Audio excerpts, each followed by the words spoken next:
Smitty, obviously yesterday was a big disappointment for everyone. So I'm wondering, a lot of the guys talking about, we have to look ourselves in the mirror. What are the questions that need to be asked right now of this group? I think we went over some stuff this morning. For me, you could see that even Lindy talked about it, that they lost the last three, so they were going to come and be a little bit desperate, and I don't think we were completely prepared for that. They played a good game. You got to tip your hat to I thought they played one of the.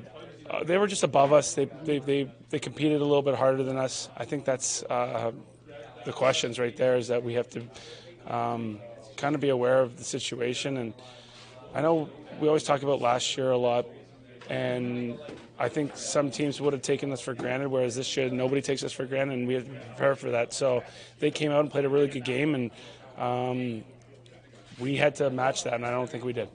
Is one of the questions, though, like, why does this keep happening? I mean, there's certain. It's when you say that, like, why does this keep happening? That's such a loaded question, because I feel like we have been playing some pretty good hockey. We've had some lulls, and then if you just kind of start picking and choosing the games to be like, why? That I don't think that's the way you look at life or business or anything. So what we're trying to do in this room, and especially with the veteran class here, try to help everybody understand that you're trying to get as consistent of a game as possible. So that's practice. Come and be ready. Take care of your body. Eat right. Play well. And you got to do that the whole season. And it's hard. Don't get me wrong. It's 82 game season. It's a grueling process, and it's a long season. But you don't want to have those roller coasters where you have a great game and then a really bad game, and you tend to see that with the younger clubs. But for us, we want to be consistent, and I'm always reminded of when I played with the Red Wings. It was like might not have always had our best game, but we never had a really bad game, and that was kind of what I think we're trying to preach and get better at. So your question, I don't totally agree, but I think if we can continue to try to grow as a club and understand that maybe you don't feel that great, but you give everything you got, and you kind of finish with like an 80%, where instead of not these 90 and 60% games, we got to have a better consistency. So I think maybe that's the biggest thing, and in sports, consistency is a big thing. One of the things that Nico said yesterday after the game was, we have to have a better mentality in that third period, for example, to start that. Yeah. So what's the difference between mentality and execution? Oh yeah, no, they're kind of hand in hand. When you have the lead going in the third period, good clubs win. And if you watch Boston last year, I mean, they're doing it again. They have a lead in the third, they close it out, and there's a little bit of maturity there, and then you execute within that. And there's lots of things that you don't need any more goals when you're up. You just got to manage the game and take care of the puck. And they played a good game, and they were on us. So even if this was, we were kind of had a better foot forward and competed a little bit harder, they still might have kept themselves in the game. But because I do want to credit them on their performance, but we have to do a better job when closing out third periods, for sure.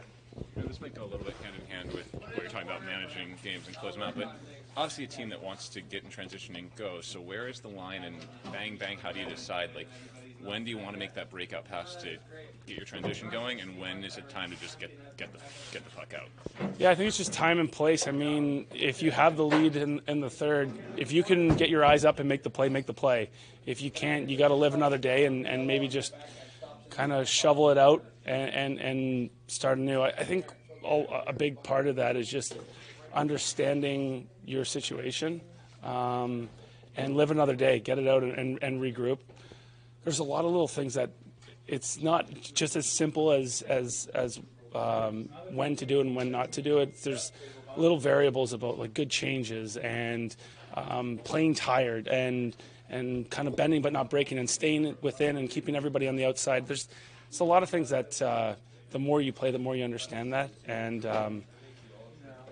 It's definitely a work in progress, but I like where we've had some great stints where I think we're playing really good hockey, and then we kind of come off the gas, and that's something that we can't have, especially if we're going to want to win the last game of the year.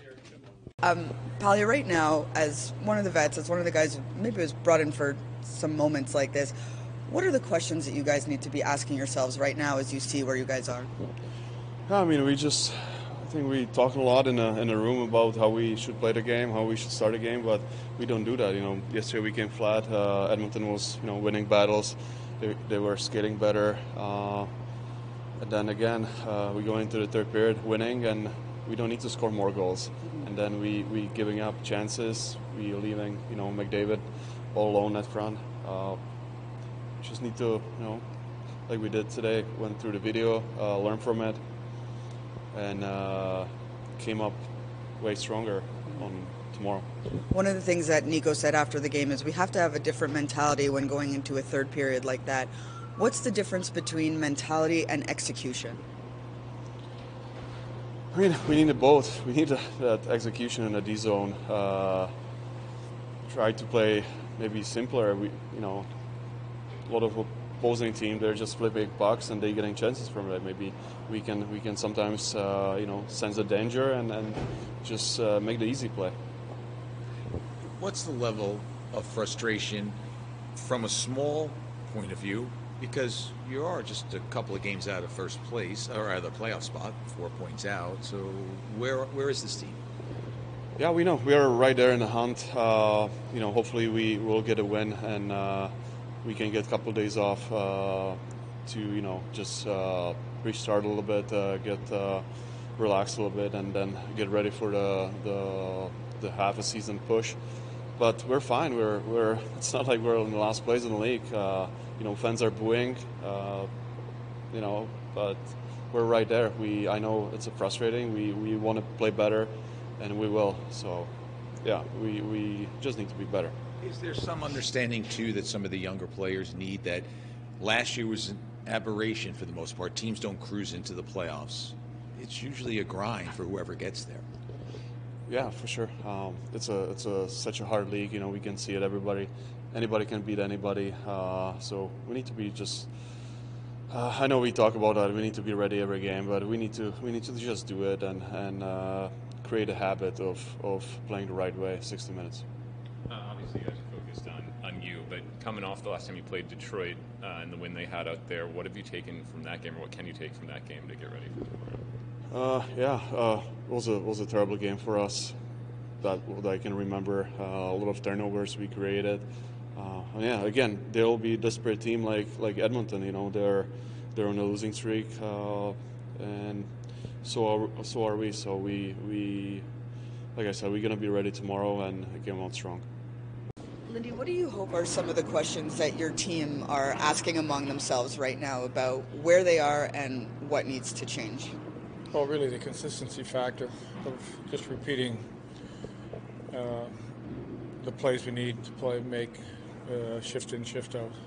One of the things that Nico said after the game yesterday was in the third period we needed to have a better mentality. So I'm wondering what's the difference, or how does it go hand in hand, mentality, shifting it, and execution? Well, I mean, you're cutting a fine line on, execution, what you do with the puck. A couple of puck plays that we got scored against aren't part of our system. So poor plays, poor decisions to make those plays. And it leads to, a couple minutes of disaster for us. What's the balance between an up-tempo game, the way it's played now, but safe is also a good harbor at times? And I'm thinking the Draisaitl goal, maybe just push the puck out, get it off the glass and out. Well, I think what I just referenced was that isn't the play we needed to make. You look at the initial play by Luke at the start of the first period. It's not the play we need to make.